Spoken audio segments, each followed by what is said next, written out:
Halo everyone, Assalamualaikum warahmatullahi wabarakatuh. Perkenalkan, nama saya Sakina Sari. Saya dari kelas S1 Prodi Ilmu Komunikasi semester 1 dengan NIM 040105230020. Di sini saya akan mengevaluasi tentang dampak teknologi terhadap hak asasi manusia. Seperti yang telah everyone ketahui, hak asasi manusia adalah hak yang melekat pada setiap individu. Maksudnya melekat pada setiap individu dari sejak dia lahir, bahkan dalam kandungan itu sudah berhak memiliki atau mempunyai hak asasi manusia itu sendiri. Nah everyone, namun dengan semakin berkembangnya teknologi, tidak dapat kita pungkiri bahwasannya tantangan kita untuk melindungi hak asasi manusia di era digital seperti saat ini semakin kompleks. Nah, salah satu tantangan dalam melindungi hak asasi manusia di era digital sekarang ini yang telah terpampang jelas dan nyata di hadapan kita adalah privasi. Di mana privasi ini sangat berkaitan erat dengan hak asasi manusia yang telah kita terima sejak dalam kandungan yang diberikan kepada per individu atau perorangan. Yang dimaksud dengan privasi di sini adalah berupa data pribadi, di mana data pribadi ini ada seperti nama lengkap, alamat lengkap, dan juga nomor telepon, serta informasi lainnya dapat dengan mudah dikumpulkan dan disebarluaskan tanpa persetujuan dari pihak pemilik data tersebut. Maka tentunya jangan heran jika terjadi hal-hal yang tidak Anda inginkan seperti terjadinya pemalsuan identitas, penipuan, dan juga pelecehan. Nah, biasanya penyalahgunaan data ini dilakukan oleh pihak-pihak atau oknum yang tidak bertanggung jawab atas data yang telah mereka cemari. Nah, pasti dari kasus ini teman-teman banyak yang bertanya dari manakah mereka mendapatkan data pribadi kita. Data pribadi kita diperoleh oleh mereka ini dari akun media sosial kita. Di mana akun media sosial itu berupa TikTok, YouTube, Twitter, Instagram, Facebook, dan lain sebagainya. Nah, dari sini mereka akan melakukan proses pembobolan dari media sosial kita. Kita flashback kembali ya. Ketika kita ingin mendaftarkan satu akun di media sosial, maka kita harus menggunakan nama lengkap, alamat lengkap, dan juga nomor telepon. Nah, itu data pribadi yang telah kita masukkan di satu akun media sosial itu, maka itulah yang akan mereka bobol, lalu mereka akan menyalahgunakan dengan data pribadi yang kita telah daftarkan di media sosial tersebut. Maka jangan heran teman-teman jika terjadi penyalahgunaan identitas Anda atau pemalsuan identitas dan juga penipuan atau pelecehan. Nah, yang paling sering digunakan atau dibobol oleh mereka adalah Facebook. Namun terhadap kasus ini, pemerintah jauh telah menyiapkan dan melihat perkembangan tuntunan akan hak asasi manusia yang semakin besar, maka Perserikatan Bangsa-Bangsa atau yang sering kita kenal dengan PBB pada tahun 1946 membentuk Komisi Hak Asasi Manusia. Yang dimana komisi tersebut berhasil membuat pernyataan hak asasi manusia yang dikenal dengan sebutan Universal Declaration of Human Rights pada tanggal 10 Desember 1948 yang ditandatangani oleh 48 negara. Teman-teman, ternyata selain masalah privasi, kebebasan berekspresi juga menjadi tantangan dalam melindungi hak asasi manusia di era digital atau di era teknologi saat ini. Bagaimana tidak, internet memberikan platform bagi siapa saja untuk berbicara dan mengemukakan pendapat mereka secara lugas. Namun perlu disadari dan perlu diketahui bahwasannya, tanpa pengawasan yang tepat, hal ini dapat mengakibatkan konten yang tidak pantas atau bahkan merugikan satu pihak lainnya.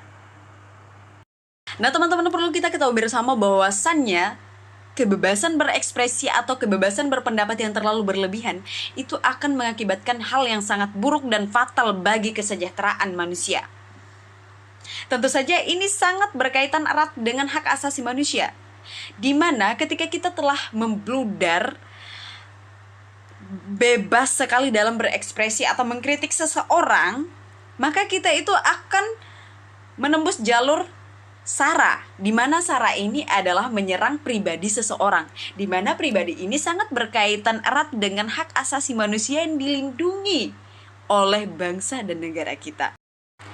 Tentu saja kita sangat setuju dengan pernyataan bahwasanya kebebasan berekspresi adalah hak setiap orang untuk mencari, menerima, dan menyebarkan informasi dan gagasan dalam bentuk apapun dengan cara apapun.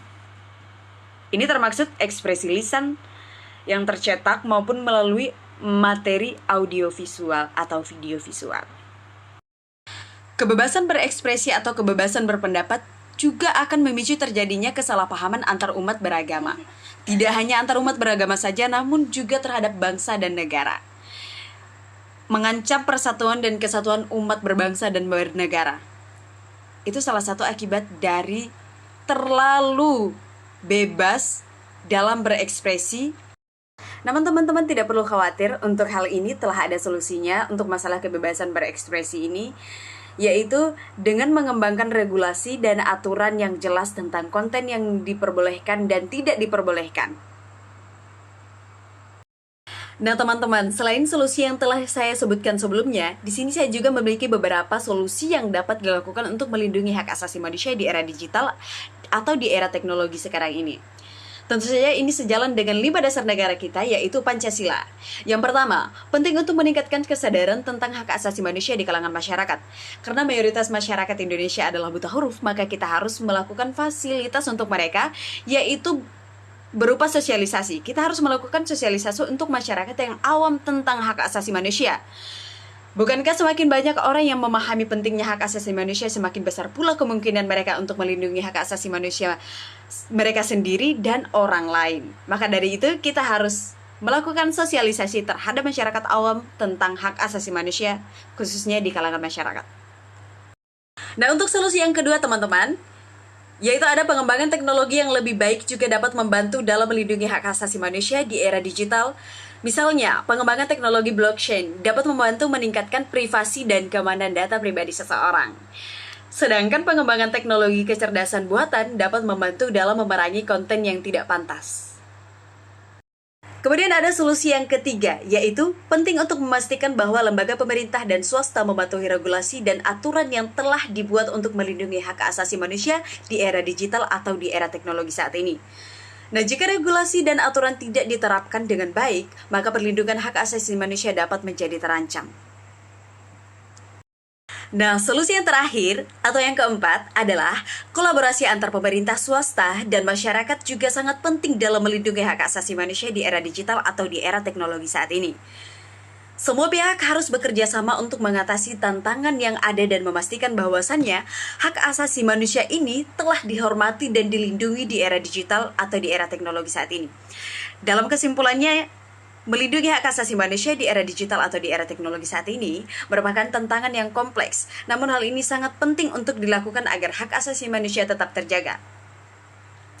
Solusi seperti pengembangan regulasi dan aturan yang jelas, teknologi keamanan yang lebih baik, dan peningkatan kesadaran tentang hak asasi manusia dapat membantu dalam melindungi hak asasi manusia di era digital atau di era teknologi saat ini. Namun kolaborasi antar pemerintah, swasta, dan masyarakat juga sangat penting untuk memastikan bahwa hak asasi manusia tetap terjaga dan terlindungi. Oke, sekian saja penjelasan dari saya. Tentu saja saya membuat video ini dan sedikit pembahasan mengenai teknologi dan hak asasi manusia tak lain dan tak bukan untuk memenuhi syarat kelulusan mata kuliah Pancasila. Terima kasih telah menonton. Thank you for watching. Saya Sakinah Sari, mohon pamit undur diri. Wassalamualaikum warahmatullahi wabarakatuh.